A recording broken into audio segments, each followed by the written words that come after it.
The cloud of conflict and desperation was beginning to clear after the Ethiopian government signed a peace deal with Tigrayan forces nearly 7 months ago. A war that killed thousands and displaced millions. But now there's a new threat emerging in the Amhara region. Ethiopia's second most populous region is gripped by instability since April, after federal authorities moved to disarm Amhara's security forces following the end of the devastating 2-year war in the neighboring Tigray region. Authorities last year also tried to dismantle the informal Amhara militia known as Fano. Ethiopian PM Abiy Ahmed declared a state of emergency in the Amhara region after authorities pleaded for help as clashes intensified there between regional forces and the military. The region's leaders say regular law enforcement is no longer able to contain the violence. Residents reported fighting across the Amhara region as militia members attacked army units and protesters blocked roads.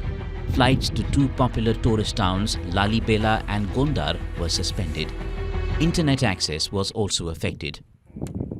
Late last year, the Ethiopian federal government and rebel authorities in Tigray reached a cessation of hostilities agreement in South Africa less than 48 hours before the second anniversary of the deadly conflict between them and northern Ethiopia. Images of tanks and weapons emerged outside Mekelle as Tigrayan rebels reportedly begun handing over their heavy weapons, a key part of the peace deal to end the conflict. But months after peace prevailed, reports of hunger and malnutrition have surfaced. This hospital in Mekelle has reported an increase in emaciated children from Tigray. Starting from April and May, in the northwest, in east and in southwest zones, we are getting reports from the lower administrations of the zones, Woredas and Kebeles, that people are dying.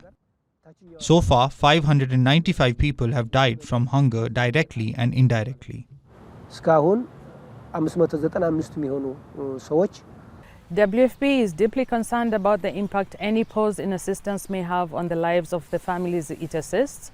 This is why we're urgently putting every practical safeguard in place to ensure food assistance reaches and is used by the intended beneficiaries. The World Food Programme says about a fifth of the 6 million people in Tigray were severely food insecure in February. In Ethiopia, 20 million people out of a total of 120 million rely on assistance. Aid flows to Tigray resumed after the November ceasefire, but were temporarily halted earlier this year. The WFP and US Agency for International Development, both major donors, said they paused flows because some aid was being diverted from those in need. Ethiopia's government criticized the halt, but said it is investigating the diversion claims. The WFP said it hoped to resume in July, however no development has been reported yet. Bureau Report, WION World is One. WION is now available in your country. Download the app now and get all the news on the move.